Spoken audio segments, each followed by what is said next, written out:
La última vez, les hablé de cómo el plan de Dios se está llevando a cabo a través de la nación de Israel.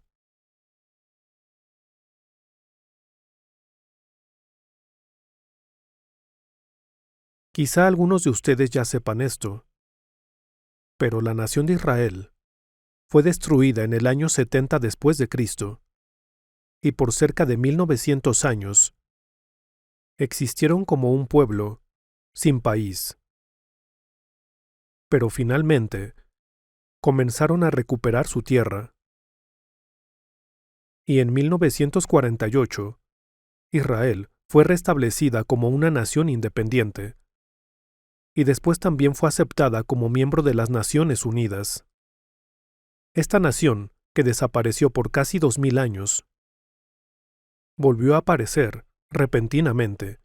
La nación de Israel había existido previamente, pero desapareció por cerca de 1900 años, y luego la nación de Israel fue restaurada. Esto es un suceso realmente extraordinario que aconteció en este mundo, y es un incidente que contiene un significado extremadamente profundo. Las personas podrían pensar que el que un país desaparezca y luego vuelva a existir es algo muy común, y podrían pensar que es muy posible que tales cosas sucedan, pero si pensamos en el hecho de que un país que había desaparecido volvió a existir, descubriremos que a la luz de la Biblia este es un incidente grandioso y contiene un significado verdaderamente importante. Sin embargo, parece ser que las personas no se interesan por este hecho. Hoy, por medio de la Biblia, examinaremos a la nación de Israel en el Medio Oriente, una nación que ha captado la atención de todo el mundo, y pensaremos en la razón por la que ese país fue restaurado una vez más, y analizaremos por qué hay tanta controversia cuando se trata de esta nación, por qué han surgido tantos conflictos que involucran a esa nación. Tomaremos la Biblia como base para buscar la razón de esto. Y veremos que, hablando de este mundo, esto significa que el fin se acerca, y que, cada vez está más cerca el día en el que Jesús regresará a este mundo. Corea estuvo anexada a Japón por 36 años, y la nación llamada la República de Corea desapareció. Pero luego, después de 36 años, fue restaurada y fue establecida una vez más como una nación independiente.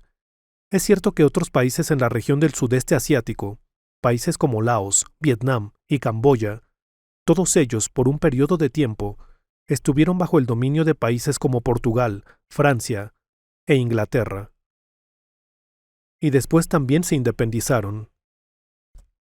Pero, con excepción de Israel, no hay ningún otro ejemplo de una nación que haya desaparecido, cuyos ciudadanos hayan sido dispersados por todo el mundo cerca de 2000 años, y que después de este tiempo, nuevamente hayan regresado a su tierra. En el caso de Israel, no muchos israelitas permanecieron viviendo en esa tierra. La mayoría fueron dispersados por todo el mundo. Fueron llevados prisioneros y vivieron en países extranjeros. La tierra en sí se volvió propiedad de otras naciones, y el pueblo fue dispersado por todo el mundo. Y esta situación continuó por unos 1900 años. Pero luego este pueblo volvió, y una vez más se estableció como una nación independiente. Esto jamás le ha sucedido a ninguna otra nación. Hoy, mientras estudiamos la Biblia, veremos cómo estos eventos están basados en la Biblia, y cómo el plan de Dios que había sido establecido en las Escrituras desde hace mucho tiempo, hace 2000 o 3000 años, se ha cumplido y continúa cumpliéndose exactamente tal y como dice en la Biblia. Examinaremos algunos de estos eventos por medio de la Biblia. Vayamos ahora a la Biblia. Jeremías capítulo 30.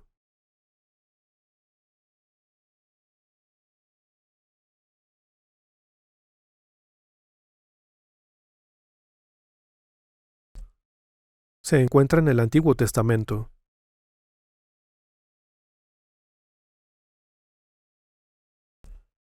Jeremías capítulo 30. Leeré del versículo 1 al versículo 3. Esta es la palabra que vino a Jeremías de parte del Señor. Así dice el Señor, el Dios de Israel. Escribe en un libro todas las palabras que te he dicho. Porque vienen días, afirma el Señor, cuando yo haré volver del cautiverio a mi pueblo Israel y Judá. Los traeré a la tierra que di a sus antepasados, y la poseerán, afirma el Señor.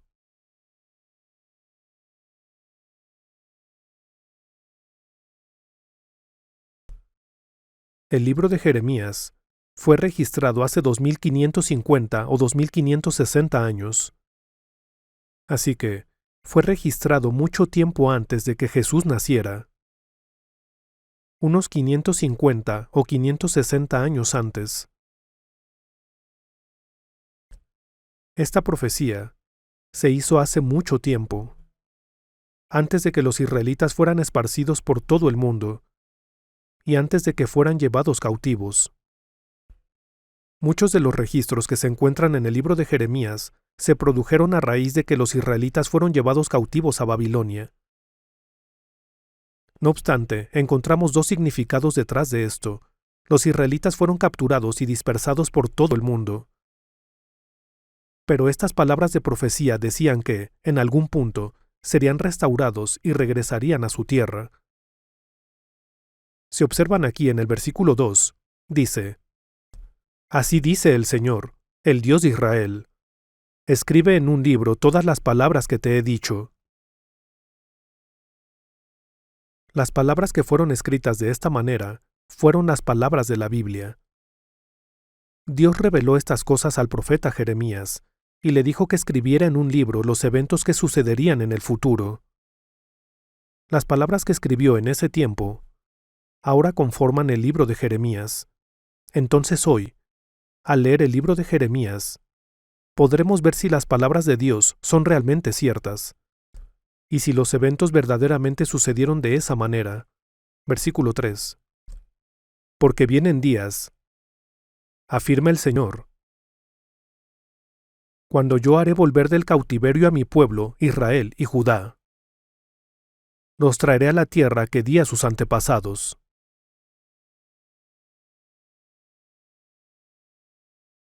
La tierra que dio a sus patriarcas, y la poseerán, afirma el Señor. Hace 2500 años se registró en la Biblia que los israelitas, quienes habían sido esparcidos por todo el mundo, regresarían a su tierra y nuevamente la disfrutarían. En la palabra de Dios dice que hasta cierto momento, los israelitas regresarían y de nuevo ocuparían toda esta tierra, y estas palabras han ocurrido exactamente como fueron escritas. Sin duda, han oído acerca del conflicto en el Medio Oriente. Los países en el Medio Oriente, como Egipto, Siria, Jordania, Líbano, los países alrededor de Israel, se han levantado en armas en contra de Israel, causando una serie de conflictos en el Medio Oriente. El tercero de estos conflictos en el Medio Oriente es conocido como la Guerra de los 6 días, y ocurrió en 1967. Durante el periodo de la Guerra de los 6 días, las tropas israelíes ocuparon toda la tierra de Israel. Esta es la tierra de Israel. Esta es la tierra de Israel, y este es el Mar Muerto. Y al norte vemos el Mar de Galilea. Esta tierra es aproximadamente del tamaño de El Salvador. Antes de la Guerra de los 6 días, hubo israelitas que ingresaron a la tierra y se establecieron allí. Allí se encuentra una región llamada Cisjordania. Este es el río Jordán. Cisjordania es la región al oeste del río Jordán, que se extiende hasta Jerusalén y a varias regiones al norte y al sur. La nación de Jordania había ocupado esta área, y al norte se encuentran los altos del Golán, que anteriormente estaban bajo el control de Siria. Egipto había invadido la zona sur, y los palestinos estaban viviendo allí, dispersados a lo largo de esta región.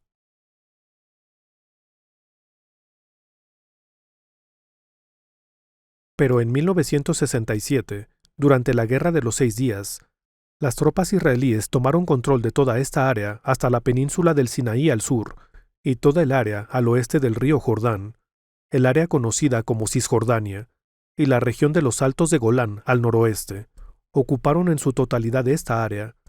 Estas zonas se añadieron a la tierra de Israel. Israel ocupó toda esta tierra. Esto fue profetizado en la palabra de Dios, que fue registrada en la Biblia entre 2500 y 2600 años antes. Si observan aquí en el versículo 1, dice, esta es la palabra que vino a Jeremías de parte del Señor. Señor se refiere a Dios, ¿cierto? Estas son las palabras de Dios dichas a través de Jeremías. Entonces, estas palabras en la Biblia son las palabras de Dios. Hace 2500 años, Dios dijo en su palabra que, en cierto momento, los israelitas regresarían y una vez más ocuparían toda su tierra. Y estas palabras sucedieron tal y como fueron registradas. Entonces, como resultado de esa guerra, Israel recuperó las tierras que habían sido controladas por Jordania, Egipto y Siria. Así que podemos ver claramente que las palabras de la Biblia se cumplieron exactamente como fueron escritas. Ahora, vayamos a Isaías capítulo 60. El libro de Isaías está justo antes de Jeremías.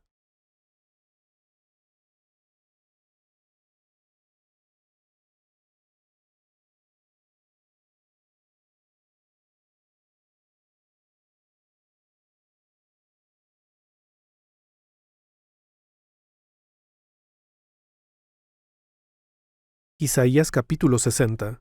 Leeré desde el versículo 4. Desde el versículo 4.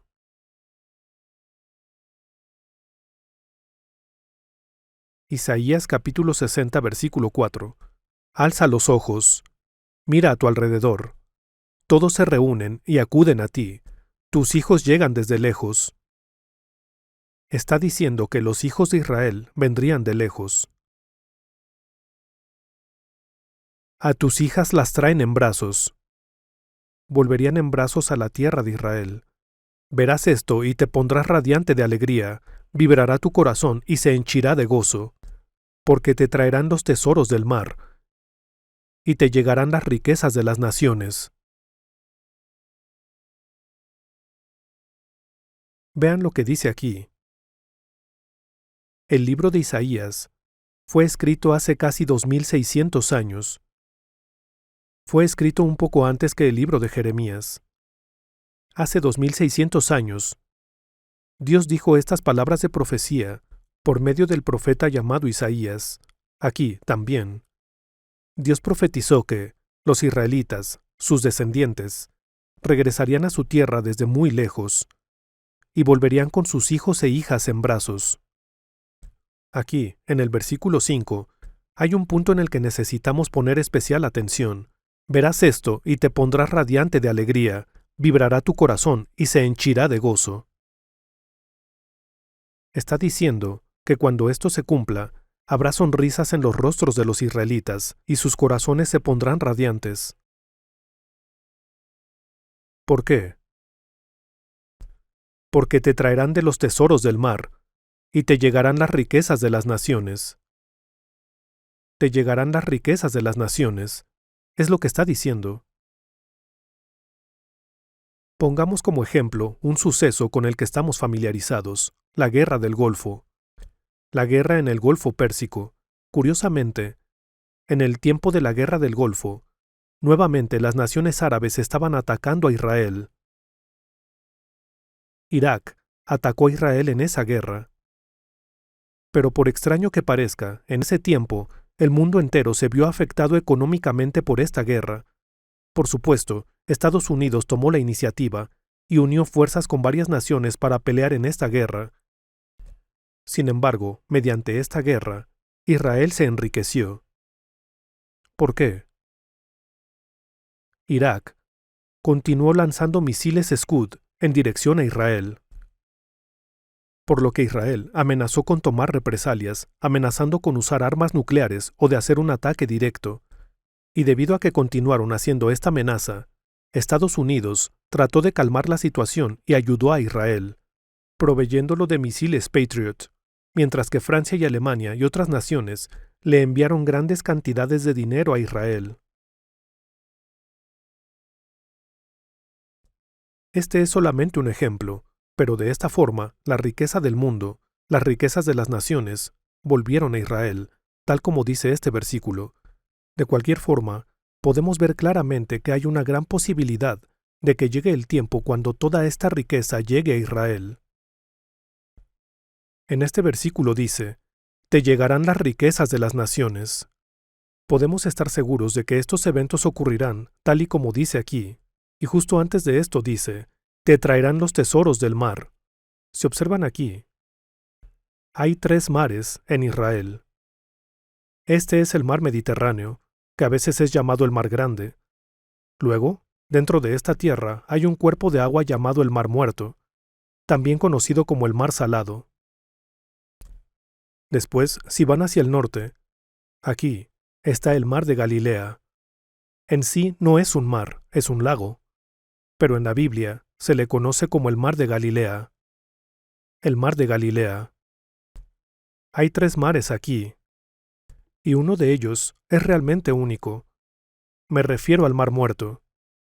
El Mar Muerto se encuentra en el punto de elevación más bajo de la Tierra. Debido a su baja elevación, las aguas fluyen hacia el Mar Muerto, pero ese flujo de agua no tiene hacia dónde salir. Recibe agua, pero luego ésta se evapora rápidamente. Sin importar cuánta agua entre al mar, no hay forma en que pueda volver a salir, provocando que el agua estancada sea muy salada. Este es el cuerpo de agua más salado del mundo. Cuando una persona entra a las aguas de este mar y se recuesta horizontalmente, flota en la superficie. Así de salado es. Y cuando la persona sale del agua, queda cubierto por una capa gruesa. Y toma mucho tiempo para quitarla. Hay un mineral peculiar llamado óxido de calcio que se encuentra en el lodo del Mar Muerto. Cuando éste se extrae y se procesa, puede usarse en productos alimenticios. En el Mar Muerto se puede encontrar toda una gama de ingredientes valiosos. Cuando fui a Israel, también fui al Mar Muerto. Si ven aquí, esta es una fotografía de una fábrica de magnesio a las orillas del Mar Muerto. Es una fábrica de sal, y pueden ver la gran chimenea. El Mar Muerto es conocido por sus sales, pero en realidad, las plantas como estas hacen muchos otros productos. El gobierno israelí desarrolla y gestiona estas fábricas.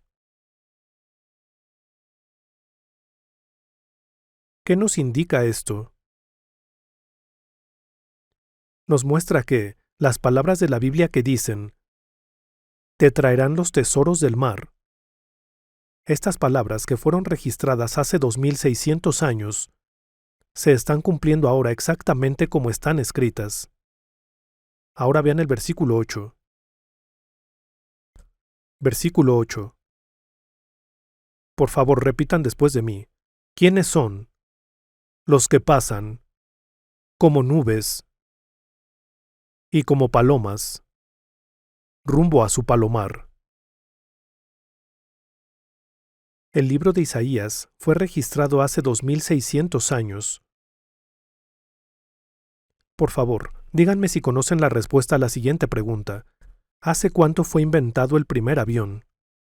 Fue hace cerca de 100 años. Fue de hecho hace un poco más de 100 años, pero no mucho más que eso. Ahora, veamos lo que dice aquí en la Biblia.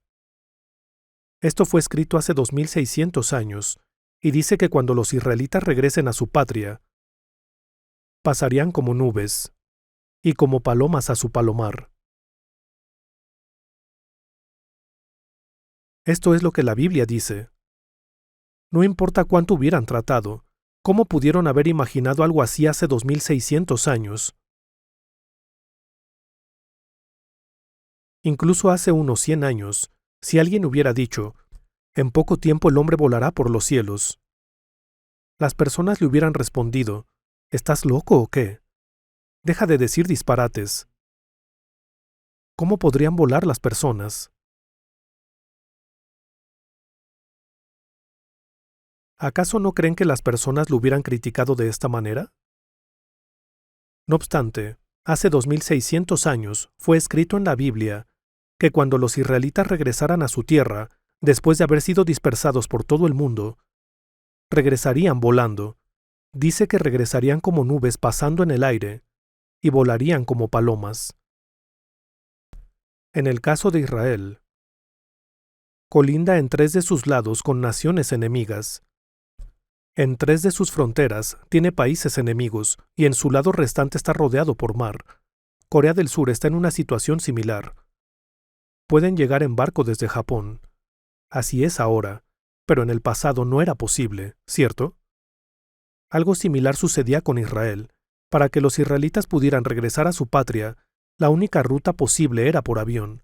La única manera en la que podían entrar a este país era por avión. Así que cuando los israelitas regresaron a su tierra de todas partes del mundo, todos regresaron por avión. Entonces, si miran estos artículos de periódico que tengo aquí,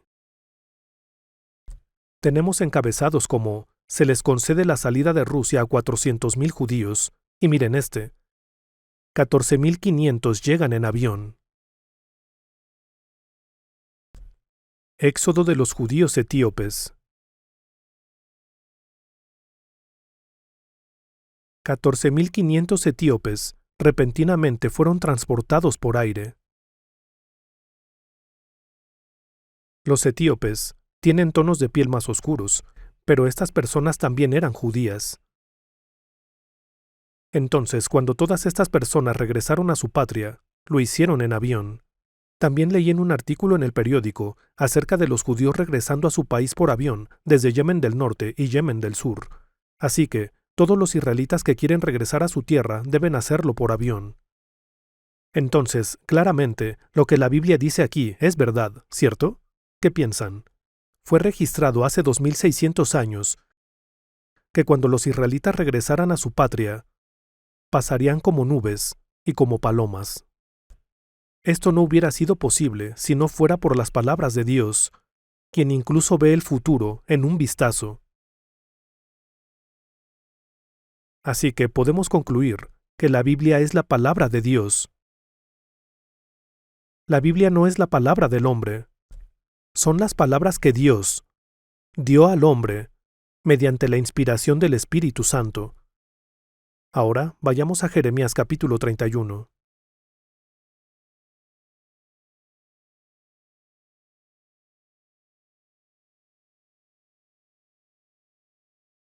Versículo 8.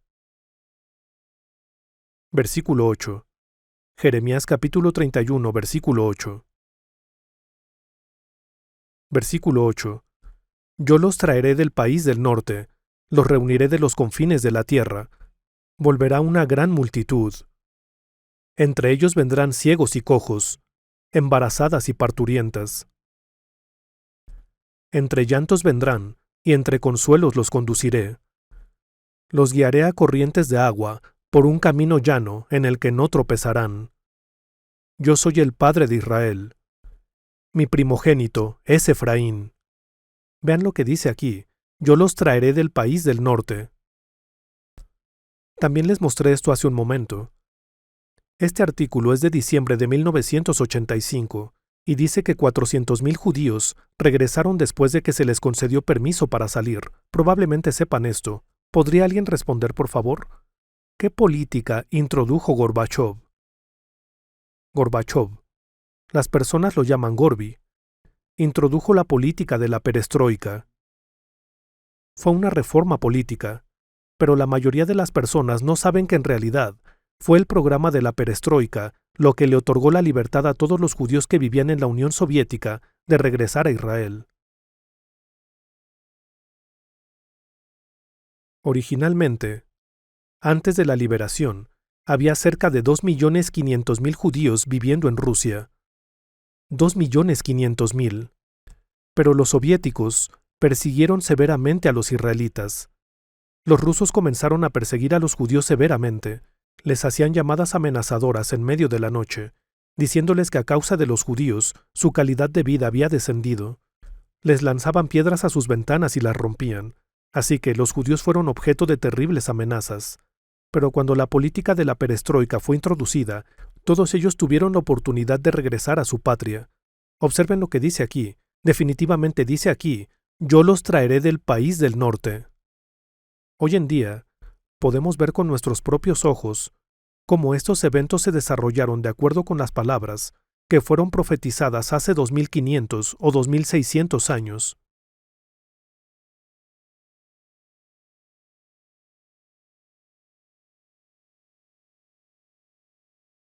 Por lo que la Biblia es verdad. No es una recopilación vaga y abstracta de historias inventadas. Toda la Biblia es verdad, de principio a fin. Y si la Biblia es verdad, esto no es un asunto ordinario. Es un gran problema. Ahora, vayamos al Evangelio de Lucas, capítulo 21. Está en el Nuevo Testamento. Lucas, capítulo 21.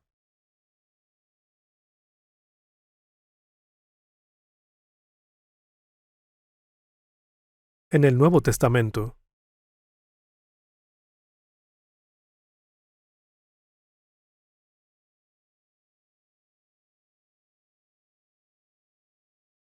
Leeré desde el versículo 20. Versículo 20. Ahora bien, cuando vean a Jerusalén rodeada de ejércitos, sepan que su destrucción ya está cerca. Entonces los que estén en Judea huyan a las montañas. Los que estén en la ciudad salgan de ella, y los que estén en el campo no entren en la ciudad. Ese será el tiempo del juicio cuando se cumplirá todo lo que está escrito. Ahora el versículo 24. Caerán a filo de espada, y los llevarán cautivos a todas las naciones. Los que no son judíos pisotearán a Jerusalén, hasta que se cumplan los tiempos señalados para ellos. Estas palabras fueron dichas por Jesús. Aquí, Jesús estaba profetizando acerca de la caída de Israel, que sucedería en un futuro.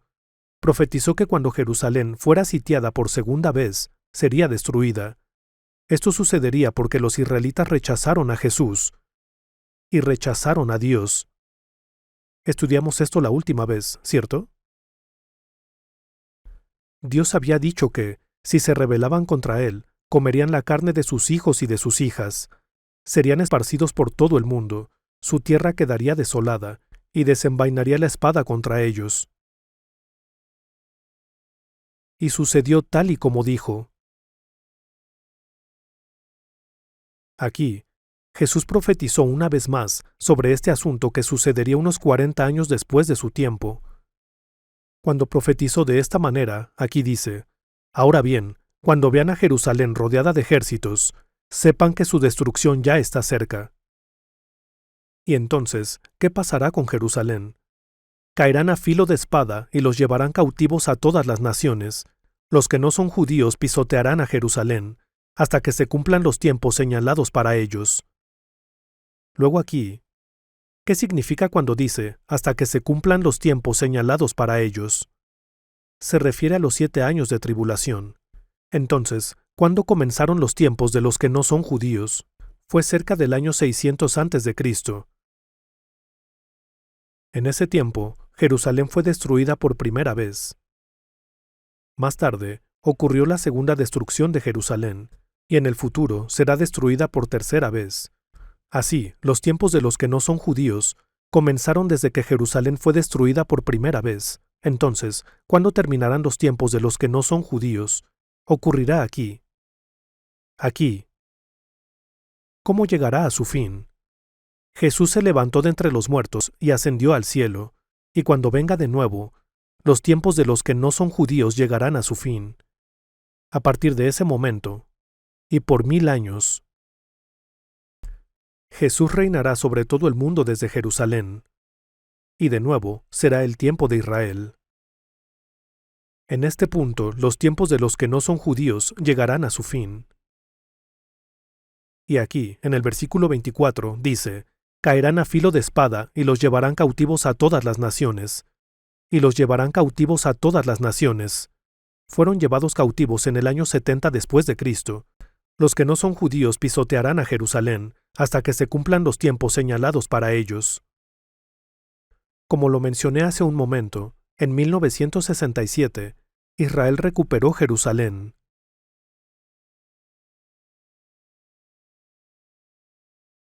Jerusalén le fue devuelta a Israel. Antes de ese tiempo, Jordania, conocida entonces como Transjordania, había invadido el este de Jerusalén, incluyendo la ciudad vieja, donde hace mucho tiempo se ubicaba el templo. Pero en 1967, el ejército israelí recuperó Jerusalén.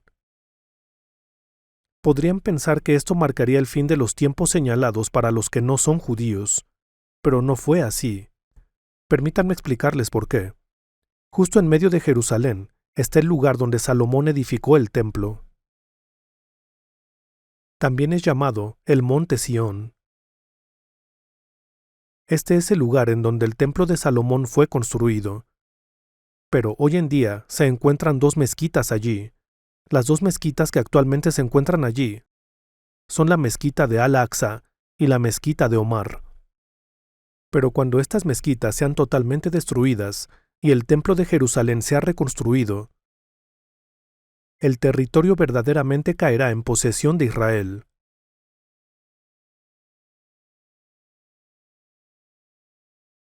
Las preparaciones para construir el templo están en marcha, pero las mezquitas aún no han sido destruidas. El hecho de que en 1967 Israel recuperara Jerusalén en su totalidad nos da un indicio de que el final de los tiempos señalados para los que no son judíos está cerca. Hay otro punto que podemos considerar aquí. ¿Qué significa el hecho de que los israelitas estén regresando a su patria? Significa que ya casi llega el tiempo del regreso de Jesucristo a este mundo. Llegará el tiempo para que Jesús reine, un tiempo de perfecta paz, donde ya no habrá pecado. En este momento, el actual tiempo de pecado llegará a su fin. Así que el regreso de los israelitas a su tierra es un acontecimiento realmente importante. No es un asunto trivial. Israel se ha convertido en una nación independiente, pero aún hay muchos israelitas esparcidos por todo el mundo. No conozco las cifras exactas, pero actualmente hay cerca de 6 millones de judíos viviendo en Estados Unidos. Y todavía hay muchos viviendo en Sudamérica. Muchos de los que estaban viviendo en Rusia ya regresaron. Ahora veamos el versículo 29. Versículo 29. Jesús también propuso esta comparación. Fíjense en la higuera y en los demás árboles. Cuando brotan las hojas, ustedes pueden verlo con sus propios ojos y saber que el verano está cerca. Igualmente, cuando vean que suceden estas cosas, sepan que el reino de Dios está cerca. Vean lo que dice aquí. Jesús propuso una comparación refiriéndose a dos tipos de árboles. Uno es la higuera, y el otro son todos los demás árboles. ¿Qué representan? Simbolizan a una nación y a todas las demás naciones. Cuando dice los demás árboles, se refiere a todas las naciones. Entonces, si pensamos en las naciones del mundo, la Unión Soviética se ha disuelto y se ha formado la Comunidad de Estados Independientes.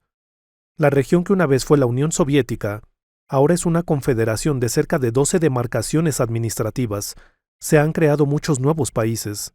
Antes del fin de la Segunda Guerra Mundial, había alrededor de 60 naciones en este mundo.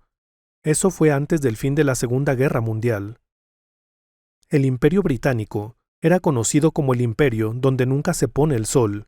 Esto es lo que la gente decía, debido a que Gran Bretaña tenía dominio sobre tantas tierras alrededor del mundo, de manera que la luz del sol siempre brillaba por lo menos sobre una parte de su territorio. Pero al final de la Segunda Guerra Mundial, la mayoría de estas naciones alrededor del mundo se volvieron independientes. Ahora hay más de 180 países en el mundo. Aquí en la Biblia, dice, fíjense en los demás árboles, cuando brotan las hojas, cuando sean restaurados. Uno de estos árboles es la higuera. La higuera representa a la nación de Israel. Entonces, vemos que hay un significado en el hecho de que Israel, que había desaparecido hace 2000 años, y en que todas las otras naciones del mundo se volvieran independientes. Leamos de nuevo, versículo 29. Jesús también propuso esta comparación. Fíjense en la higuera y en los demás árboles. Cuando brotan las hojas, ustedes pueden verlo con sus propios ojos y saber que el verano está cerca. Igualmente, cuando vean que suceden estas cosas, sepan que el reino de Dios está cerca. Ya que no conocen la Biblia, las personas no saben lo que significaba el hecho de que todas las naciones se estén independizando, ni de que Israel se haya independizado. No saben por qué estas cosas están sucediendo, o lo que hay detrás de todo esto. Esto jamás había sucedido, pero ahora todas las naciones del mundo claman por libertad y exigen su independencia. ¿Qué quiere decir todo esto? ¿Cuál es el significado de la restauración de Israel? Significa que el reino de Dios está cerca. Entonces, la historia del mundo, la historia de este mundo, es un curso de acontecimientos que tiene como objetivo establecer el reino de Dios. Jesús dijo, cuando vean que suceden estas cosas, sepan que el reino de Dios está cerca. Pero pensemos en esto, ¿están listos para entrar en el reino de Dios? El reino de Dios no está abierto para cualquiera. Por favor, repitan después de mí. Quien no nazca de nuevo no puede ver el reino de Dios. Quien no nazca de agua y del Espíritu no puede entrar en el reino de Dios. Jesús dijo esto muy claramente. El reino de Dios está cerca. Pero las personas están muy ocupadas con otras cosas. Claramente podemos ver ante nuestros ojos que el reino de Dios está cerca, ¿no es así? Sin embargo, las personas no se preparan para entrar en él.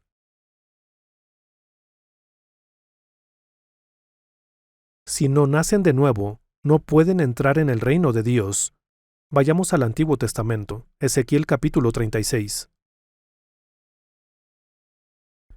Está justo después de Jeremías. Ezequiel capítulo 36. Ezequiel capítulo 36. Me gustaría hablarles un poco de la situación en torno a este pasaje, y después lo leeremos. Si observan aquí, hace 3500 años, cuando Moisés dirigió a los israelitas a esta tierra, recibieron la ley en el monte Sinaí, y luego siguieron avanzando. Siguieron avanzando y pasaron por un lugar llamado Elat, y después de que llegaron ahí, enviaron a algunos varones a reconocer la tierra de Canaán. Estos varones fueron enviados y se les dijo que reconocieran la tierra. Cuando estos varones regresaron, trajeron consigo un racimo enorme de uvas, tan grande que 2 personas tuvieron que cargarlas usando una vara. Esto nos muestra que esta tierra, que es conocida como la tierra donde abundan la leche y la miel, esta tierra prometida de Canaán, era realmente fértil e ideal para la agricultura. Era un muy buen lugar para vivir. Pero tal como vimos la última vez, en el año 70 después de Cristo, Israel fue destruido, y después de eso, esta tierra se volvió desierto. Esto se debe a que, después del año 70 después de Cristo, dejó de llover sobre esta tierra, y lo mismo ocurre hoy en día. Si van a Israel actualmente, se darán cuenta de que solo llueve en ocasiones durante el invierno, pero el resto del año no llueve. Ni en el verano, ni en el otoño, simplemente no llueve. Entonces, durante los pasados 1900 años, esta tierra se volvió totalmente desértica. Cuando los israelitas entraron a la tierra de Canaán, era muy fértil, abundaban la leche y la miel, y continuó así mientras vivían allí. Pero después de que se fueron, quedó desértica. Pero ahora, los israelitas están regresando nuevamente a su tierra, y nuevamente la tierra se está volviendo fértil. ¿No creen que esto es extraño? Mientras los israelitas moraron allí, la tierra era fértil. Cuando se fueron, quedó desértica, y ahora que están volviendo, nuevamente se está volviendo fértil. ¿Quién hace que suceda esto? Leamos el capítulo 36, comenzando con el versículo 1. Tú, hijo de hombre, profetiza a los montes de Israel y diles: Montes de Israel, escuchen la palabra del Señor. Así dice el Señor y Dios. El enemigo se ha burlado de ustedes diciendo: Las antiguas montañas ya son nuestras. Por eso, profetiza y adviérteles que así dice el Señor y Dios. A ustedes los han asolado. Aquí dice que los que no son judíos los han asolado y arrasado por todas partes. Se han convertido en posesión del resto de las naciones y además han sido objeto de burla y de insultos de la gente. Entonces, significa que la tierra de Israel había sido totalmente asolada y era objeto de burla, fue objeto de burla y de insultos del resto de las naciones. Vayamos al versículo 7. Versículo 7. Por eso, así dice el Señor y Dios: Juro solemnemente con la mano en alto que las naciones vecinas también sufrirán su propia deshonra. Ahora, a medida que Israel comience a recuperarse, las naciones vecinas serán avergonzadas y sufrirán su propia deshonra. Versículo 8. Ustedes, en cambio, montes de Israel, echarán ramas y producirán frutos para mi pueblo Israel, porque pronto volverán a casa. Yo estoy preocupado por ustedes y los voy a proteger. Ustedes, los montes, volverán a ser sembrados y cultivados. Entonces, veamos lo que dice aquí. Por extraño que parezca, la tierra de Israel, que ha sido completamente desierta, ahora se está volviendo extremadamente fértil. Continuaré explicando esto hoy. Pero si no creen lo que estoy diciendo, pueden visitar Israel y verlo por ustedes mismos. Si quieren ver esto con sus propios ojos, visiten Israel, pero lleven una Biblia con ustedes. Con la Biblia en mano, den un vistazo a los campos allí. En Europa, se darán cuenta de que las personas en España comen mandarinas de Israel. Las mandarinas israelíes son rojas y muy sabrosas. También hay campos llenos de olivos en Israel. La tierra se ha vuelto extremadamente fértil. Los israelitas han plantado vegetales y trigo. Su sistema de agricultura es realmente impresionante. Lo he visto con mis propios ojos. Les digo esto porque lo he visto personalmente. Anteriormente, la tierra de Israel estaba completamente desierta. Era un total desierto. Pero ahora que los israelitas han regresado a su tierra, está siendo restaurada. Ahora el versículo 34. Versículo 34. Se cultivará la tierra desolada, ya no estará desierta a la vista de cuantos pasan por ella. Entonces se dirá: esta tierra, que antes yacía devastada, es ahora un jardín de Edén.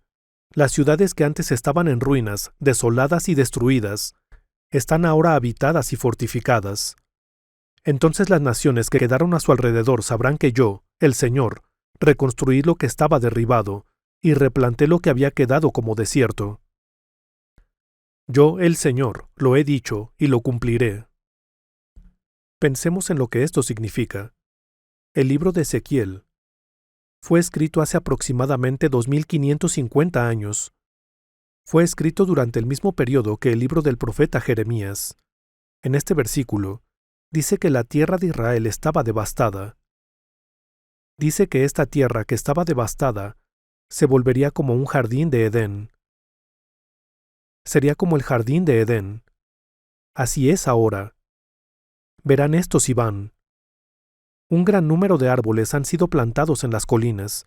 Los campos están llenos de cultivos. Han plantado huertos de naranjos. Y su fragancia puede disfrutarse por doquier. Se está convirtiendo en una tierra verdaderamente hermosa. ¿Cómo llegó a pasar esto? Veamos esto. Cerca del mar de Galilea, si viajan al norte desde el Mar Muerto, verán el mar de Galilea. El mar de Galilea es un lago de agua dulce. No es salado, es agua dulce. El agua del mar de Galilea provee agua dulce para regar todo el país. Más al norte del mar de Galilea, encontrarán el monte Hermón. El monte Hermón también aparece en la Biblia. Este monte se encuentra a unos 3.000 metros sobre el nivel del mar. Estuve allí en abril y subí a la cumbre del monte. Cuando subimos cerca de una tercera parte del monte, llegamos a la línea de nieve y estaba todo cubierto. Eso fue en abril. Al otro lado del monte, al oeste, está Líbano. En el norte está Siria. Ahí hay presencia militar, y la gente también suele ir ahí a esquiar. Mientras descendíamos del monte, nos encontramos con una gran cascada. Había autos estacionados y personas caminando, así que lo seguimos. Descubrimos que la nieve que se había derretido creó una enorme cascada. Era una vista increíble. Ahora veamos aquí. Esta cascada fluye hasta el mar de Galilea. No pude visitar en sí este sitio, ya que no permitían la entrada al público en general. Pero leí en un libro que instalaron un enorme ducto arriba en la montaña. Es un ducto tan grande que un camión podría entrar y salir de él. Y el agua que proviene de la nieve derretida se canaliza a través de este ducto a un sistema de tuberías y de difusores que riegan todo el país. Así que ahora, incluso si no llueve todo el año, solo necesitan encender el interruptor y todos los campos se riegan. El agua se rocía y cae sobre el suelo. Pensemos en esto. Esta región estuvo seca durante 1900 años. El sol brillaba sobre la tierra y había nitrógeno en el suelo, por lo que no había necesidad de fertilizantes, solo necesitaba agua. Por esto, las actividades agrícolas han prosperado. Mientras pasábamos por los campos, vi toda la tierra cubierta de nubes de agua originadas por el rocío de los aspersores. Veamos lo que dice aquí. En el versículo 35, entonces se dirá, esta tierra, que antes yacía devastada, es ahora un jardín de Edén. Las ciudades que antes estaban en ruinas, desoladas y destruidas, están ahora habitadas y fortificadas. No tomemos esto a la ligera. Estas palabras que fueron registradas hace 2500 años se están cumpliendo hoy en día, exactamente como fueron escritas. Pensemos en ello de esta manera. Nietzsche dijo que Dios está muerto y que no existe, pero si esto fuera así, ¿se estarían cumpliendo estos acontecimientos precisamente tal y como dicen las palabras de la Biblia? ¿Qué piensan? ¿Acaso no es porque estas palabras de la Biblia están vivas y porque Dios, quien dijo estas palabras, también está vivo, que los eventos se están cumpliendo exactamente como están escritos aquí?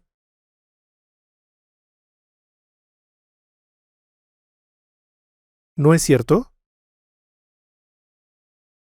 ¿Acaso no está Dios vivo? Las palabras de la Biblia están vivas, ¿no es así? El que estas palabras se cumplieran miles de años después de haber sido escritas, ¿no es una prueba de esto?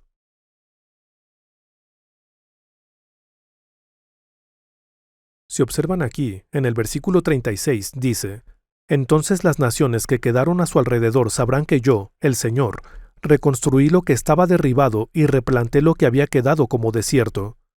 Por favor repitan después de mí, yo, el Señor, lo he dicho y lo cumpliré. Veamos esto. Dice, yo, el Señor. Debido a que Dios habló y a que dijo que lo cumpliría, ya que dijo y lo cumpliré, esto ahora está ocurriendo. Pensemos en esto. ¿Existe Dios o no? Esta es la cuestión aquí. ¿Las palabras de la Biblia son verdaderas o no? A eso me refiero.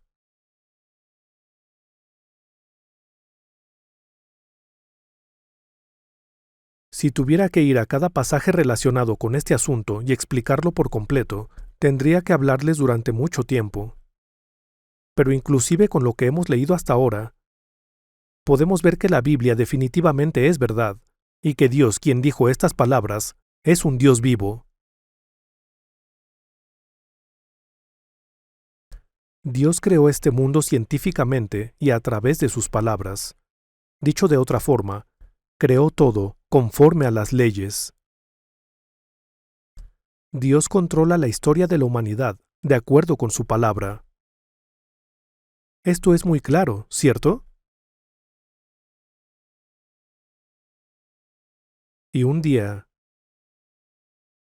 tendrán que reunirse con Dios. Leímos esto durante un estudio previo. Apocalipsis capítulo 21 dice: Aquí, entre los seres humanos, está el santuario de Dios. Él habitará en medio de ellos, y ellos serán su pueblo. Dios mismo estará con ellos, y será su Dios. Este es el lugar en el que Dios habitará con el hombre. Es una referencia al eterno mundo de amor. Un día, cada persona deberá encontrarse con Dios, y cuando se reúnan con Él, será un asunto de juicio o de vida eterna para ustedes. Será lo uno o lo otro. Les guste o no. Incluso si no quieren, si no han experimentado la salvación de su espíritu, deberán estar ante Dios y ser juzgados. Pero si su espíritu ha nacido de nuevo, se encontrarán con Dios con gran gozo y con un corazón feliz y agradecido.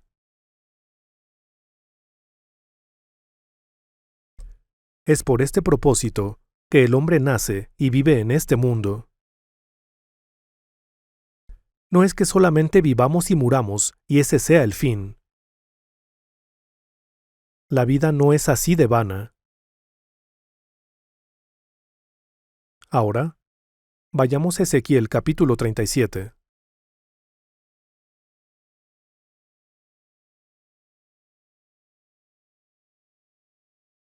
Capítulo 37, desde el versículo 1. La mano del Señor vino sobre mí, su espíritu me llevó y me colocó en medio de un valle que estaba lleno de huesos. Me hizo pasearme entre ellos, de un lado para otro. Pude ver que los huesos que cubrían el valle estaban muy secos y eran muchos. Entonces me dijo: Hijo de hombre, ¿podrán revivir estos huesos? Y yo contesté: Señor y Dios, tú lo sabes. Entonces me dijo: Profetiza sobre estos huesos y diles: Huesos secos, escuchen la palabra del Señor. Así dice el Señor y Dios a estos huesos: Yo haré entrar en ustedes espíritu, y vivirán. Les pondré tendones, haré que les salga carne, los cubriré de piel, y les daré aliento de vida. Así vivirán, y sabrán que yo soy el Señor. Tal y como me lo ordenó, profeticé. Y mientras profetizaba, se escuchó un ruido que sacudió la tierra, y los huesos comenzaron a unirse entre sí. Yo me fijé y vi que en ellos aparecían tendones, les salía carne, y se recubrían de piel. Pero no había espíritu en ellos. Entonces el Señor me dijo: Profetiza, hijo de hombre, profetiza al espíritu y dile: Esto ordena el Señor y Dios. Espíritu, ven de los cuatro vientos y sopla sobre estos muertos y vivirán. Yo profeticé, tal como él me lo había ordenado, y el espíritu entró en ellos. Entonces vivieron y se pusieron de pie. Era un ejército numeroso. Luego me dijo: Hijo de hombre, estos huesos son... ¿Qué son estos huesos? ¿Qué son estos huesos secos en medio del valle? Cuando el espíritu entró en ellos, vivieron. Pero, ¿qué son estos huesos? El pueblo de Israel. Ellos andan diciendo: Nuestros huesos se han secado, ya no tenemos esperanza, estamos perdidos. Por eso, profetiza y adviérteles que así dice el Señor y Dios: Pueblo mío, abriré tus tumbas, te sacaré de ellas y te haré regresar a la tierra de Israel. Veamos lo que dice aquí. Durante 2000 años, los israelitas fueron dispersados por todo el mundo, sin un país propio. En esta situación, fueron como estos huesos secos.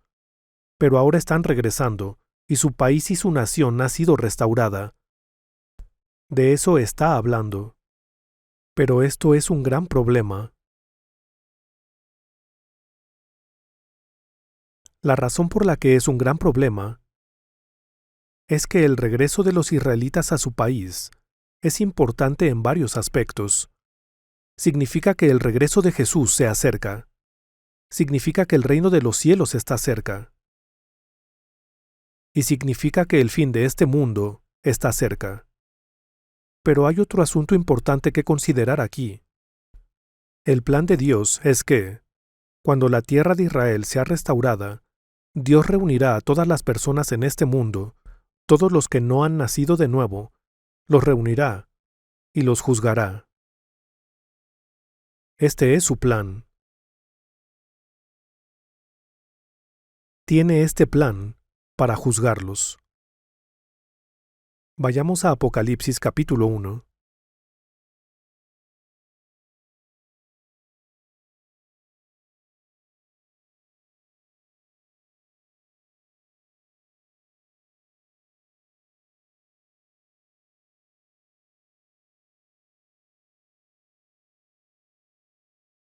Apocalipsis capítulo 1, versículo 3. Está en el Nuevo Testamento. Apocalipsis capítulo 1, versículo 3. Leamos juntos. Dichoso el que lee, y dichosos los que escuchan las palabras de este mensaje profético y hacen caso de lo que aquí está escrito, porque el tiempo de su cumplimiento está cerca. Seamos dichosos hoy. Les gustaría recibir una bendición, ¿cierto? Cuando las personas hablan de ser bendecidos, a menudo lo consideran en un sentido supersticioso, como el tener suerte cuando apuestan. Hablan de ser bendecidos con una larga vida, tener muchos hijos, estar sanos, y muchas otras cosas por el estilo, pero tales bendiciones son insignificantes.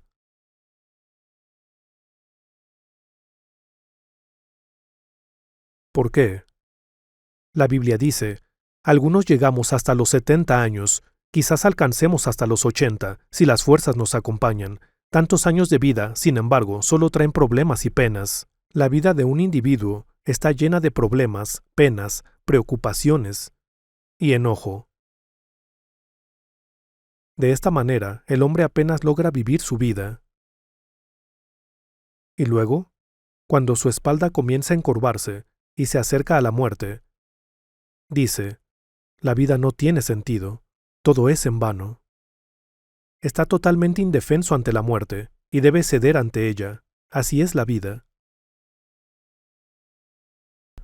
Piénsenlo. ¿Qué bendición hay en vivir ese tipo de vida? ¿Qué finalidad tiene ganar mucho dinero y volverse rico? ¿Qué objetivo tiene estudiar mucho y volverse un erudito? ¿Qué tipo de bendición es esa? ¿Cuánto durará? Pero ya que sí existe una bendición verdadera, intentemos recibirla. Veamos lo que dice aquí. Dichoso el que lee y dichosos los que escuchan las palabras de este mensaje profético y hacen caso de lo que aquí está escrito, porque el tiempo de su cumplimiento está cerca. Veamos esto ahora. Las personas hacen todo tipo de cosas para recibir bendiciones, pero hay una forma muy sencilla, un método muy sencillo. Dice, dichoso el que lee y dichosos los que escuchan las palabras de este mensaje profético. Ya que dice que los que lean y los que escuchen serán dichosos, recibamos hoy esta bendición. Esto es real. Realmente pueden recibir una bendición. El libro de Apocalipsis es muy difícil de entender. Y ya que es tan complicado, las personas suelen evitar leerlo, e incluso si lo leen, en realidad no comprenden lo que dice. Sin embargo, hay una clave para descifrar el libro de Apocalipsis. Hay una clave para descifrarlo. Como esas tiras que, al jalarlas, permiten abrir los sobres con facilidad. Vayamos a Apocalipsis capítulo 5.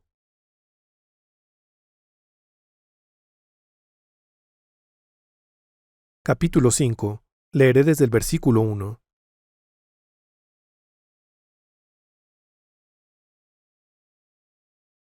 En la mano derecha del que estaba sentado en el trono, vi un rollo escrito por ambos lados y sellado con 7 sellos. También vi a un ángel poderoso que proclamaba a gran voz, ¿quién es digno de romper los sellos y de abrir el rollo? Permítanme explicarles este pasaje conforme avanzamos. Esto es lo que vio en una visión, en una revelación. Dios estaba sentado de esta manera en su trono en el cielo, y en su mano derecha había un libro. Y no sé lo que estaba registrado en el libro, pero estaba escrito por dentro y por fuera. y este libro estaba sellado con 7 sellos, de modo que nadie en absoluto podía abrirlo. Esta fue la obra de Dios. Y ahora el versículo 3. Pero ni en el cielo ni en la tierra, ni debajo de la tierra, hubo nadie capaz de abrirlo, ni de examinar su contenido. Y yo lloraba mucho, porque no se había encontrado a nadie que fuera digno de abrir el rollo, ni de examinar su contenido.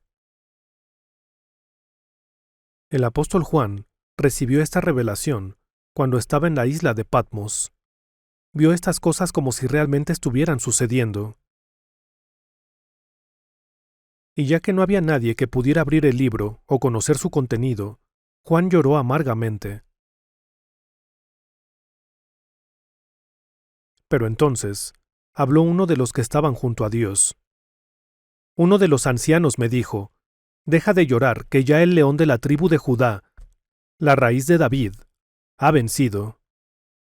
Él sí puede abrir el rollo y sus 7 sellos». Entonces vi en medio de los 4 seres vivientes, del trono y los ancianos, a un cordero. Este cordero es Jesús, Jesús es el cordero, que estaba de pie y parecía haber sido sacrificado. Jesús vino a esta tierra y fue sacrificado. Tenía 7 cuernos y 7 ojos, que son los 7 espíritus de Dios enviados por toda la tierra. Se acercó y recibió el rollo de la mano derecha del que estaba sentado en el trono. Jesús vino ante Dios Padre y tomó el rollo. Tomó este rollo. Cuando lo tomó, los 4 seres vivientes y los 24 ancianos se postraron delante del Cordero. Cada uno tenía un arpa y copas de oro llenas de incienso, que son las oraciones del pueblo de Dios, y entonaban este nuevo cántico. Digno eres de recibir el rollo escrito y de romper sus sellos, porque fuiste sacrificado, y con tu sangre compraste para Dios gente de toda tribu, lengua, pueblo y nación. De ellos hiciste un reino, los hiciste sacerdotes al servicio de nuestro Dios, y reinarán sobre la tierra. Cuando Jesús, como el Cordero, tomó este rollo, los ancianos y los 4 seres vivientes que estaban presentes entonaron un cántico, es decir, estaban alabando a Dios. Ahora el versículo 11. Luego miré y oí la voz de muchos ángeles que estaban alrededor del trono, de los seres vivientes y de los ancianos. El número de ellos era millares de millares y millones de millones. Entonces, una multitud de ángeles comenzó a cantar juntos. Todos cantaron juntos. Mientras los 24 ancianos y los 4 seres vivientes cantaban juntos, todos los ángeles también comenzaron a cantar a gran voz. Versículo 12. Cantaban con todas sus fuerzas. Digno es el Cordero, que ha sido sacrificado, de recibir el poder, la riqueza y la sabiduría, la fortaleza y la honra, la gloria y la alabanza. Y ahora el versículo 13. Y oía cuanta criatura hay en el cielo, en la tierra, debajo de la tierra y en el mar, a todos en la creación que cantaban, al que está sentado en el trono y al Cordero, sean la alabanza y la honra, la gloria y el poder, por los siglos de los siglos. Vean lo que dice aquí. Toda criatura del mundo estaba cantando. ¿Qué cántico habría estado cantando el universo? Quizá piensen que no tiene sentido el que diga que todos ellos cantaban. Pero también hay un versículo en la Biblia que dice que las estrellas cantan. Si alguien tocara el piano cantaría, aunque no tiene vida. Pero hay un instrumento musical que es mucho más maravilloso que el piano. Sé esto con seguridad. Este instrumento es el universo. Como ya mencioné en un estudio previo, la Tierra gira sobre su eje al recorrer su órbita. Y mientras lo hace, produce un gran sonido. De hecho, he escuchado el sonido que la Tierra hace al girar. En una ocasión, fui a la empresa Curtis Machine, que en ese entonces se encontraba en Greenbelt, Maryland, cerca de Washington, D.C., en los Estados Unidos. Era una empresa que fabricaba satélites. Los astronautas que habían ido más allá de la atmósfera terrestre en una nave espacial hicieron una grabación del sonido que hace la Tierra cuando gira sobre su eje, y esta compañía lo puso a disposición para que los visitantes lo escucharan. Entonces fui ahí y escuché el sonido de la Tierra al moverse. Hay un sonido que hace la Tierra al girar. y un sonido que hace Marte cuando gira, y todas las estrellas de la Vía Láctea hacen un sonido diferente cuando giran. Entonces cada uno hace su propio sonido, dependiendo de su posición. No hay duda de que, desde el punto de vista de Dios, es correcto decir que el mundo natural siempre está cantando. Cuando Jesús, el Hijo de Dios, recibió este rollo sellado ante Dios, cuanta criatura hay en el cielo, los 24 ancianos, los seres vivientes y los ángeles, cantaron juntos. Toda la creación estaba cantando. Estaban cantando porque este fue un evento realmente extraordinario. ¿De qué se trataba todo esto? En Génesis capítulo 1, versículo 28, leímos que Dios le dio a alguien el poder de señorear sobre la tierra que él había creado. ¿A quién se lo dio? A Adán, ¿cierto? Pero luego, Adán lo despreció.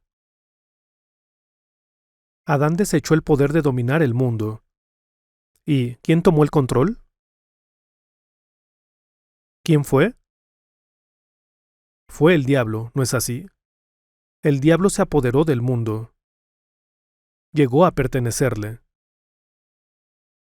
Por lo que, cuando Jesús, el último Adán, regrese, será para reclamar el mundo que Adán le entregó al diablo. Entonces, ¿qué era este rollo que estaba en la mano derecha de Dios? Este rollo sellado contenía los detalles de la entrega del mundo al diablo.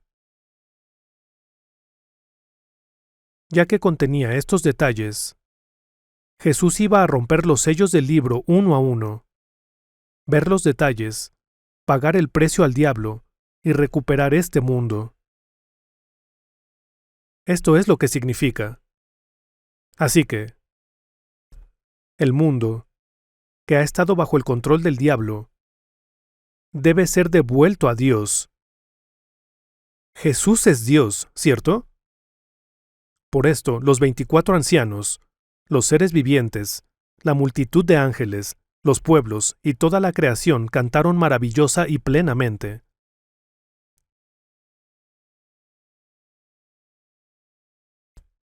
Entonces el cántico que entonaron debió ser realmente poderoso e importante. Vayamos a Romanos capítulo 8.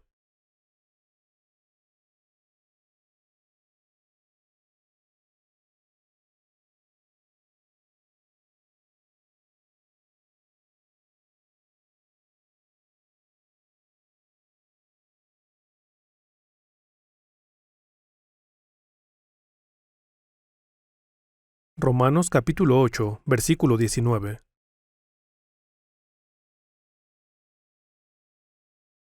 Romanos capítulo 8, versículo 19. Esto está en el Nuevo Testamento. Versículo 19. La creación aguarda con ansiedad la revelación de los hijos de Dios, pues fue sometida a la frustración, no por su propia voluntad, sino por la del que así lo dispuso. Pero queda la firme esperanza de que la creación misma ha de ser liberada de la corrupción que la esclaviza, para así alcanzar la gloriosa libertad de los hijos de Dios. Sabemos que toda la creación todavía gime a una, como si tuviera dolores de parto. Vean lo que dice. Aquí, la creación se refiere a todo el universo. Toda la creación está gimiendo y sufriendo. ¿Qué significa eso? Está pereciendo, hiede, y es una cuestión de supervivencia. Imaginen que hay un campo lleno de hermosas flores, pero debajo de ellas salen gritos de angustia. Observan más de cerca y ven que una serpiente ha atrapado a una rana y se la está tragando. Ese es el sonido de un gemido. Cuando ven a un pollito piando en un jardín, luce muy lindo y adorable. Pero si estuviera muerto, sería una escena realmente terrible. Cuando las hojas de los árboles se caen, se pudren y despiden un hedor.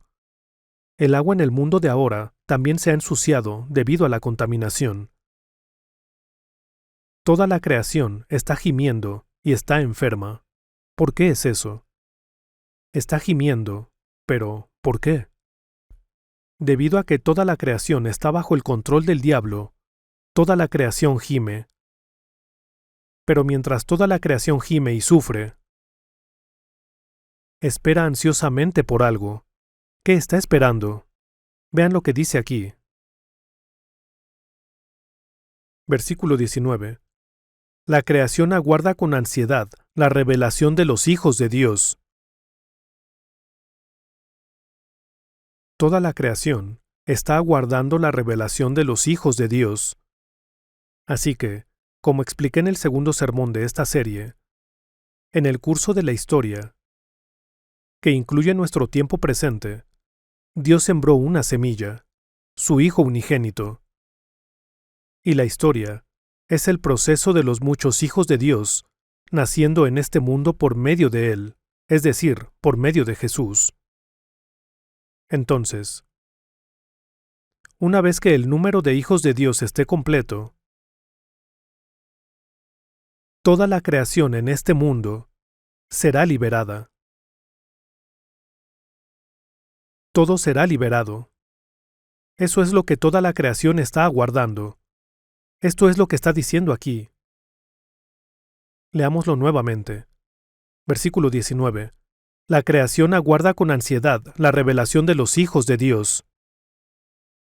Y el versículo 21. De que la creación misma ha de ser liberada de la corrupción que la esclaviza, para así alcanzar la gloriosa libertad de los hijos de Dios.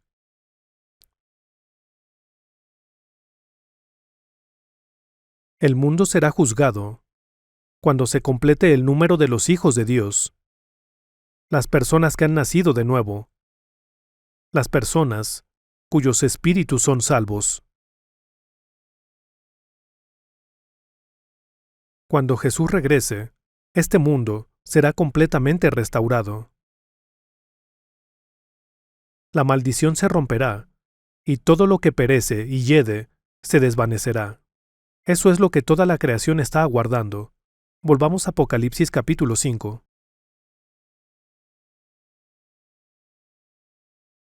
Como dije hace poco, cuando Jesús venga a recuperar este mundo,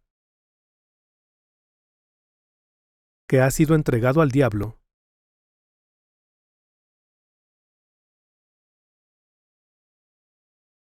abrirá este rollo. Al abrir los sellos uno a uno, y al abrir el rollo, se pagará el precio al diablo, y Jesús recuperará el mundo. Permítanme hacerles una pregunta.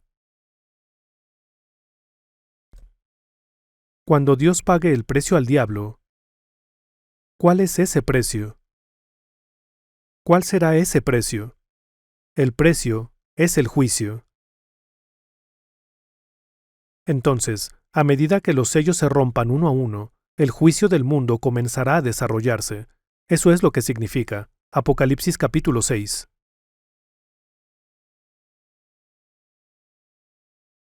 Capítulo 6, versículo 1. Vi cuando el Cordero rompió el primero de los 7 sellos, y oí a uno de los 4 seres vivientes que decía con voz de trueno: Ven. Miré, y apareció un caballo blanco. El jinete llevaba un arco. Se le dio una corona y salió como vencedor, para seguir venciendo. Aquí, Jesús, el Cordero, tomó el rollo y rompió uno de los sellos, y apareció alguien montando un caballo blanco, y esta persona llevaba un arco. Los arcos se usaban como armas hace mucho tiempo. Él tenía un arco, y dice que salió como vencedor, para seguir venciendo. Entonces, este hombre que montará el caballo blanco será nuestro tema de estudio ahora. Él es el anticristo. Saldrá como vencedor, para seguir venciendo. Pero no triunfará. Este hombre sobre un caballo blanco estará imitando a Jesús, ya que Jesús también vendrá montando un caballo blanco. Así que, el primer sello, por favor observen aquí, los 7 años de tribulación, ¿cuándo comenzarán? Comenzarán con la venida del anticristo. Comenzarán cuando aparezca el anticristo.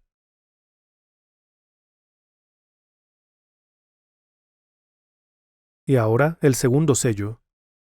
Versículo 3. Cuando el Cordero rompió el segundo sello, oí al segundo ser viviente que decía, «Ven». En eso salió otro caballo de color rojo como el fuego. Al jinete se le entregó una gran espada, se le permitió quitar la paz de la tierra y hacer que sus habitantes se mataran unos a otros. Está hablando de una guerra. El segundo sello se rompió, y se mostró el precio que había que pagar. ¿Y cuál era este precio? Era la guerra. No sabemos las cifras exactas, pero durante estos 7 años de tribulación, cerca de 2/3 partes de la población mundial morirá. Estallará una terrible guerra. Este es el precio que se pagará al diablo. Y ahora, el tercer sello. Versículo 5. Cuando el Cordero rompió el tercer sello, oí al tercero de los seres vivientes que decía, «Ven». Miré, y apareció un caballo negro. El jinete tenía una balanza en la mano. Y oí como una voz en medio de los 4 seres vivientes que decía, 1 kilogramo de trigo o 3 kilogramos de cebada por el salario de un día. Está hablando de una hambruna. El salario de un día representa una enorme cantidad de dinero, pero dice que esto se pagará por 1 kilogramo de trigo o por 3 kilogramos de cebada. Habrá una gran hambruna durante la tribulación. La gente no podrá comprar alimentos, incluso si cuentan con mucho dinero. Y luego, durante los 7 años de tribulación, habrá un gran terremoto. Y la Biblia dice que caerán granizos enormes de casi 45 kilogramos. Durante la tribulación, habrán enfermedades que se propagarán rápidamente y morirán muchas personas. Y luego habrá un terremoto, temblores. Un gran número de personas mueren en terremotos cada año. Estos terremotos ocurren en Sudamérica a lo largo de la costa del Pacífico, desde la costa oeste de los Estados Unidos, y llegan hasta Alaska. Ocurren en todo Japón y hacia el sur, y en la China continental. Ocurren a lo largo del Océano Índico, y en lugares como Turquía e Irán. Siguen ocurriendo muchos terremotos, y continúan habiendo muchas víctimas de todos estos terremotos. Estos acontecimientos ocurrirán continuamente durante el tiempo de la tribulación. Y peor aún, los corazones de las personas se volverán extremadamente malvados, y en el futuro hay una gran posibilidad de que ocurran muchos incidentes espantosos, incluso entre personas del mismo país. Todos estos aspectos están relacionados con el juicio del mundo. Vayamos a Apocalipsis capítulo 13. Apocalipsis capítulo 13, leeré desde el versículo 1. Y el dragón se plantó a la orilla del mar. Entonces vi que del mar subía una bestia, la cual tenía 10 cuernos y 7 cabezas. En cada cuerno tenía una diadema, y en cada cabeza un nombre blasfemo contra Dios. Aquí tenemos un fenómeno bastante extraño. Una criatura surgió del mar, y era una bestia. Tenía 7 cabezas sobre su cuerpo, y tenía 10 cuernos. Dice que subió del mar, esta bestia extraña. Sigamos leyendo para ver qué bestia es esta. La bestia parecía un leopardo. Aquí son descritas las partes más aterradoras de estos animales. Pero tenía patas como de oso. Las garras de un oso son largas, son la parte más aterradora del oso, y fauces como de león. La boca del león es muy grande. El dragón le confirió a la bestia su poder, su trono y gran autoridad. El dragón es Satanás. Esta bestia es una representación de Satanás. Viene como representante de Satanás y con la autoridad de Satanás. Una de las cabezas de la bestia parecía haber sufrido una herida mortal, pero esa herida ya había sido sanada. El mundo entero, fascinado, iba tras la bestia. Entonces la bestia imita a Jesús. Jesús murió y luego resucitó de entre los muertos 3 días después, y la bestia dirá, «Miren, yo soy el Cristo». Esta bestia no es literalmente una bestia, es un hombre. Es el anticristo.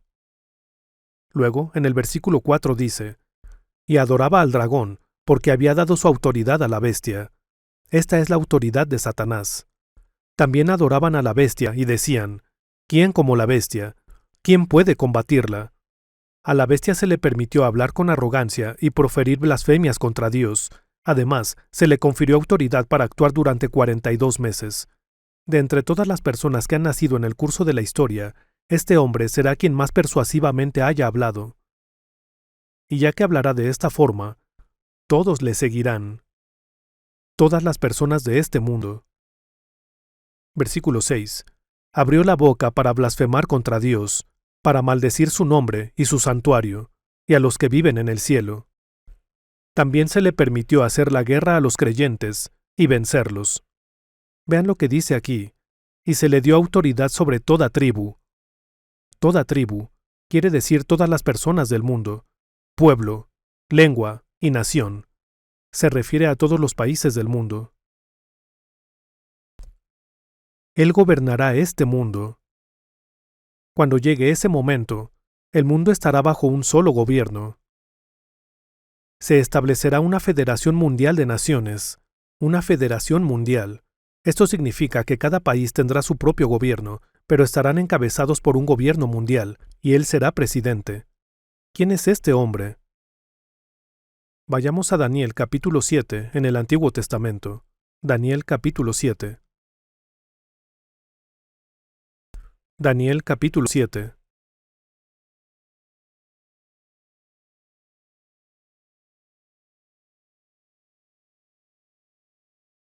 Leeré desde el versículo 15. Versículo 15. Yo, Daniel, me quedé agitado por dentro a causa de las visiones que pasaban por mi mente. Entonces me acerqué a uno de los que estaban allí, y le pregunté el verdadero significado de todo esto, y esta fue su interpretación. Las 4 grandes bestias son 4 reinos que se levantarán en la tierra. Daniel vio 4 bestias, y estas 4 bestias representan 4 reyes. Son personas, 4 reyes. Versículo 17. Las 4 grandes bestias son 4 reinos que se levantarán en la tierra, pero los santos del Altísimo recibirán el reino, y será suyo para siempre jamás. Quise entonces saber el significado de la 4ª bestia. La bestia que aparece en Apocalipsis capítulo 13 es esta 4ª bestia, la 4ª bestia. Quise entonces saber el significado de la 4ª bestia, que era muy diferente a las demás. Era más aterradora, pues tenía colmillos de hierro y garras de bronce, desmenuzaba a sus víctimas y las devoraba, pisoteando luego sus restos. Quise saber también acerca de los 10 cuernos que tenía en la cabeza. Acabamos de leer acerca de los 10 cuernos, ¿no es así? Y del otro cuerno que le había salido y ante el cual habían caído 3 de ellos. Este cuerno se veía más impresionante que los otros, pues tenía ojos y hablaba con insolencia. Mientras observaba yo, este cuerno libró una guerra contra los santos y los venció. Entonces vino el anciano y emitió juicio en favor de los santos del Altísimo. En ese momento los santos recibieron el reino. Esta fue la explicación que me dio. La 4ª bestia es un 4º reino que surgirá en este mundo. Las 4 bestias son 4 reyes, y dice que la 4ª bestia es un 4º reino en la tierra. Será diferente a los otros reinos, devorará toda la tierra, la aplastará y la pisoteará. Ahora vean el siguiente versículo. Los 10 cuernos son 10 reyes que saldrán de este reino. Leamos hasta aquí. Creo que esto requiere una explicación. Vean esto. Cuando Jerusalén cayó cerca del año 600 a.C., fue cuando comenzó el tiempo de los que no son judíos, ¿no es así? El tiempo de los que no son judíos continuará hasta que Jesús regrese. Está diciendo que, desde ese tiempo, 4 reyes, 4 imperios, gobernarán sobre este mundo. El primero fue Babilonia. Babilonia estaba ubicada en la región del actual Irak, que estuvo involucrada en la Guerra del Golfo. Fue desde ahí que un rey llamado Nabucodonosor gobernó sobre todo el mundo conocido, conquistó toda esta región, y Jerusalén también fue conquistada, y como resultado, los israelitas fueron llevados cautivos a Babilonia. El segundo imperio fue el de Persia. Este es la actual Irán. El rey Ciro de Persia se levantó y destruyó a Babilonia. Persia tomó el mando. e invadió todos los países que habían estado bajo el dominio de Babilonia. Esta es la segunda bestia. La tercera bestia es Grecia. Bajo el gobierno de Alejandro Magno, él derrotó a Persia y llegó a gobernar sobre todas las regiones en ese tiempo. Alejandro fue un filósofo, pero murió a la edad de 33 años. Roma es el cuarto reino. En Lucas capítulo 2, leemos que Jesús nació durante el reinado de César Augusto. Pero luego, Roma fue atacada por el Imperio Otomano, pero no fue destruida. La antigua Roma se levantará una vez más en Europa. Esta será la resurrección de Roma. En Daniel capítulo 2, encontramos que el rey tuvo un sueño de una enorme imagen. Su cabeza era de oro fino y representa a Babilonia. Su pecho y sus brazos representan a Persia. Su vientre y muslos son Grecia, y sus piernas son Roma.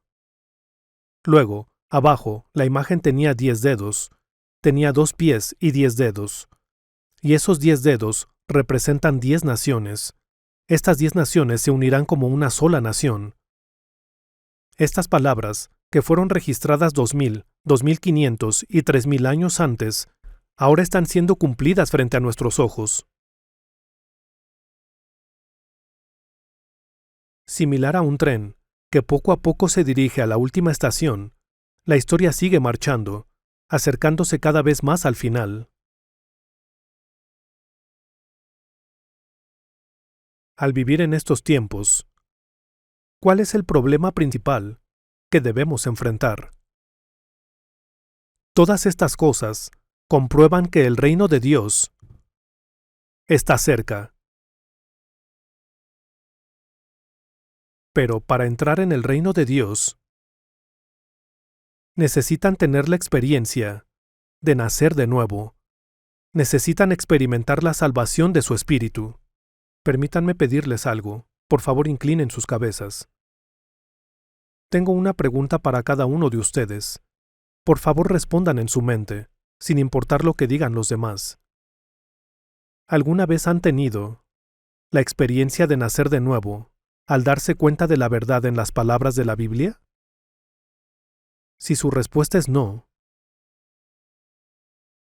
no pueden entrar en el reino de Dios. Dado que este es el problema que estamos abordando en estos sermones, espero que escuchen estas palabras de todo corazón. Dios Santo, realmente te damos gracias. Somos ignorantes y somos lentos para aprender. Pero te pedimos que mientras leamos tu palabra, nos guíes a darnos cuenta de la verdad que hay en ella. Es con toda seriedad que estamos predicando tu palabra. Señor, por favor vela sobre nosotros durante estos estudios y guíanos por medio del Espíritu Santo, para que la puerta hacia los corazones de quienes están escuchando se abra y puedan recibir tu voz en sus corazones. Oramos para que cuides el resto del tiempo que tenemos juntos, y oramos en tu nombre. Amén.